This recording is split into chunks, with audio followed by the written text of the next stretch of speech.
Pernah dengar cerita soal ahli anggur profesional nggak? Jadi, mereka itu disuguhi anggur putih tapi dikasih pewarna merah. Hasilnya, wah kacau. Cuma karena lihat warnanya merah, deskripsi mereka jadi sepenuhnya pakai istilah buat anggur merah. Aneh banget ya, gimana penglihatan bisa nipu indera lain yang udah terlatih banget? Iya, iya, itu contoh klasik ya. Dan ini pas banget nih sama bahasan kita kali ini. Yakni soal gimana sih otak kita itu sebetulnya mengolah semua informasi dari banyak indera. Lihat, dengar, cium, dan lainnya secara bersamaan gitu. Betul. Intinya kita mau kupas aturan otak nomor 9 dari risetnya John Medina. Kalau kita rangsang lebih banyak indera sekaligus, ternyata belajar dan ngingatnya bisa jauh lebih efektif. Tepat sekali.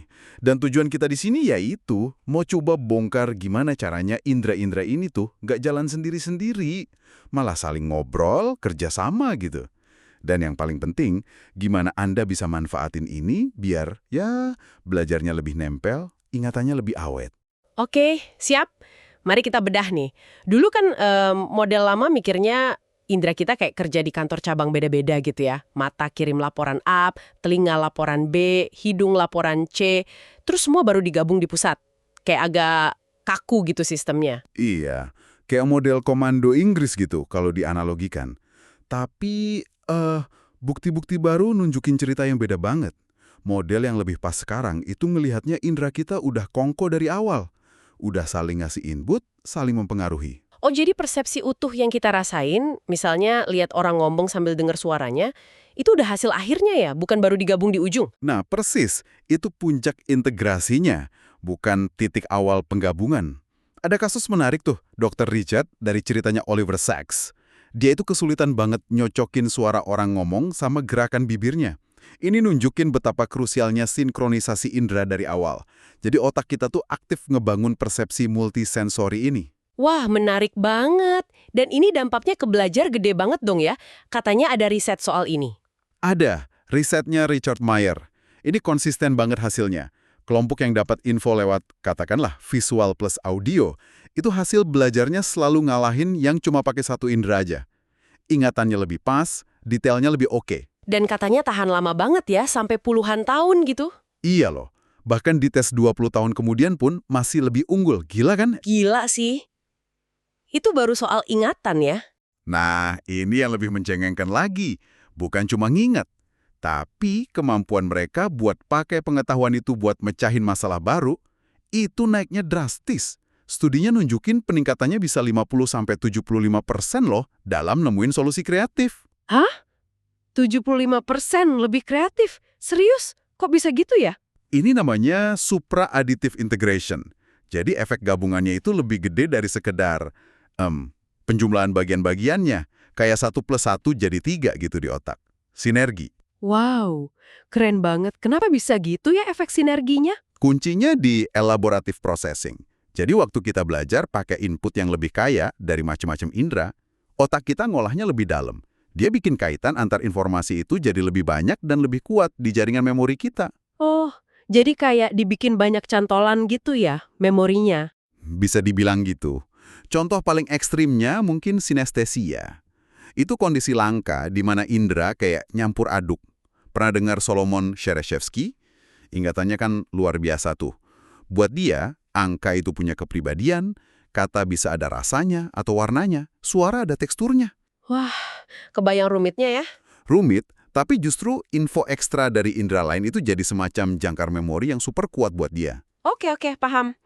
Nah, tadi kan visual, audio. Sekarang kita ke indera yang katanya punya jalur VIP nih di otak. Penciuman ya? Ah iya, penciuman ini unik banget. Jalur sarafnya itu beda dari indera lain. Sebagian besar sinyal bau itu langsung lari ke area emosi, kayak amigdala, sama ke pusat memori. Dia banyak nge-skip talamus. Talamus itu yang kayak stasiun pusat buat indera lain kan ya? Betul! Nah, karena jalur khususnya ini, makanya ada yang namanya efek Proust. Itu loh, fenomena gimana satu hirupan bau tertentu bisa tiba-tiba aja ngebangkitin memori emosional yang kuat banget dari masa lalu kita. Kayak mesin waktu. Wah, pantesan bau tertentu suka bikin kita ingat momen spesifik ya. Nah, kekuatan ini pasti dimanfaatin dong ya sama bisnis. Oh, jelas banget. Lewat apa yang namanya sensory branding. Contohnya banyak. Misal, taruh aroma coklat dekat mesin penjual otomatis, itu bisa naikin penjualan coklatnya 60%.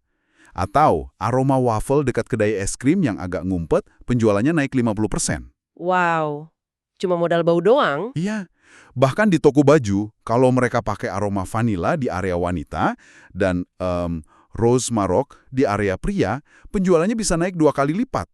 Tapi ini kuncinya, harus pas. Kalau aromanya ketukar, penjualannya malah anjlok. Jadi konteks dan kesesuaian itu penting banget. Pantesan Starbucks katanya sampai ngelarang karyawannya pakai parfum ya, biar nggak ganggu aroma kopi aslinya. Nah, itu dia.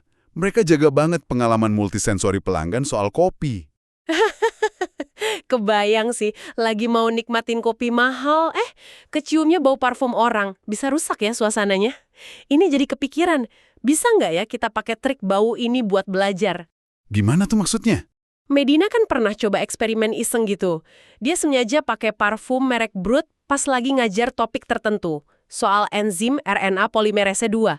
Hasilnya, kelompok yang nyium bau itu pas belajar, ternyata pas dites lagi pakai bau yang sama, ingatan mereka soal materi itu lebih bagus. Wah, menarik juga tuh. Jadi kepikiran, bisa nggak ya kita sengaja jodohin bau unik sama materi pelajaran yang beda-beda? Biar ingatnya lebih kuat? Mungkin pas tidur gitu, sambil disemprot bau pelajarannya? Hahaha, ide yang menarik buat dicoba, riset lebih lanjut tuh. Tapi ya, kita juga nggak boleh lupa aturan otak nomor 10. Penglihatan itu tetap jadi rajanya. Dia cenderung dominan banget ngalahin indera lain. Oh iya, bener juga. Balik lagi ke contoh ahli anggur tadi ya, itu bukti kuat banget gimana mata bisa nipu lidah dan hidung yang udah ahli sekalipun. Betul. Jadi, penglihatan punya kekuatan veto yang besar. Oke deh, jadi kesimpulan gedenya nih ya, otak kita itu ternyata suka banget sama input multisensori.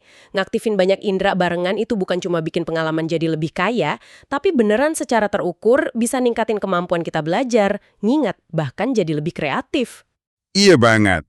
Dan ini jadi PR buat kita semua kan? Terutama buat Anda yang lagi dengerin. Coba deh mulai dipikirin, gimana ya caranya biar pengalaman belajar Anda, atau mungkin cara Anda ngajar atau presentasi, bisa dibikin lebih kaya secara indrawi. Ada nggak langkah kecil yang bisa dicoba? Mungkin nggak usah muluk-muluk dulu kali ya, hal simpel aja. Dan sebagai penutup nih, coba deh renungkan ini. Kita kan sering banget ya fokusnya cuma di layar visual sama suara auditori. Gimana kalau kita mulai sengaja gitu, masukin elemen bau, atau sentuhan, atau bahkan rasa ke cara kita belajar atau kerja sehari-hari. Kira-kira transformasi pemahaman sama ingatan kayak apa ya yang mungkin bisa kita buka potensinya? Menarik buat dipikirin kan?